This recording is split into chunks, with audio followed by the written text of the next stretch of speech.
It was a nice day outside, especially just after a week-long storm. I had spent most every Saturday in my local game shop. Slackers, the place was just local. I think. I hadn't seen other stores. The shelves had always had newly weekly stocked to come out check out. They even had music selections that I would occasionally browse. The owner of the store was pretty nice, at least 30 or so. Pretty laid back.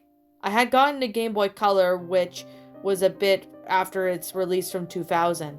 So I went as usual to the Game Boy cartridge section. There was interesting cartridge at the very top shelf. I was only 12, so I couldn't quite reach it. I found a stool that was kept around somewhere and was finally able to reach it. The cartridge was just hard to take off the shelf, almost stuck on there. After about 30 seconds of prying, it finally broke off. The cartridge was still intact. The cartridge had no label, just simply written in Sharpie, "Free." Basically, I just shrugged and just asked the owner about it. "Is this game free?" I asked with a surprised look. The owner took it from me and just shrugged as he saw the label. "I guess it is." He then handed it back to me and then went to reading his magazine. I put the cartridge in my pocket as I began my usual round of the new stock. All the usual stuff, Pokemon, Kirby, stuff like that. After I realized I couldn't buy anything anyhow, I went home. All the way home, I was strangely intrigued by the blank cartridge. I was ready for anything. When I got back to my room, it was just as I had left it, a typical 12-year-old's room. Spider-Man posters left and right, supplies ready for school on Monday, and my old clear Game Boy on the bed. I jumped on the bed and popped the cartridge in. While it was loading, I was expecting some crappy game that never took off. The menu, what looked like was a bit of an 8-bit field of grass, a setting in the sun in the distance. There was also no title, just the big bold letters with the word "Start." I pressed start and it was almost instantly placed on my flat plane. The sun in the menu was now at the very top of the screen. My character had a hat and a t-shirt on and pretty perplexated. I began to walk towards it with the arrow button and soon encountered a block. I touched a block and instantly died. I was then taken back to the menu. During the next game I played, the sun seemed lower about 1 pixel. I figured out that the A was to jump, so I jumped over the first block and killed me. The same process happened for about a minute.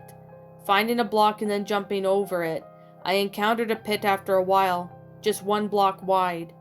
Seeing no challenge as I jumped, I hit some of the invisible wall and fell into the pit. I pressed the start button at the menu, and the sun seemed about maybe 3 or 4 pixels lower. Nothing too odd, just unnerved me a little bit. I arrived at the pit, which seemed to be the one I came to earlier. I got over the pit this time, feeling a bit accomplished. After a bit of walking, I came across a sign. The sign was very detailed for a Game Boy Color game. The game told me to press B to read the sign. "Don't let the sun set." The sun, by what I had noticed, had been setting more and more each game. I wondered what would happen if you let it set without completing the game. I just touched a block over and over again. Each time the sun was setting more, the screen was getting darker. My heart was racing. I felt so rebellious, which was a mistake. The sun finally set. The screen almost pitch black. I touched a block and died again. The next time I played, I was broad of daylight in the game. I just began to walk and walk and walk. I seemed so interested in absolutely nothing. I felt myself being absorbed into the game. I was just walking.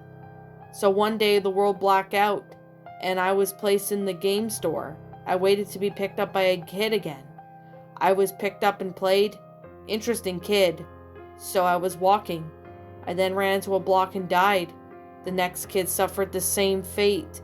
I felt a decade-long spell being lifted ever so slowly as he did so. I was free, so that made me wonder, am I nothing but some sick, twisted game, doomed to walk a plane for the rest of my life? doomed to be picked up cartridges in GameStops, maybe it's not so bad. Taking a walk sounds nice, doesn't it?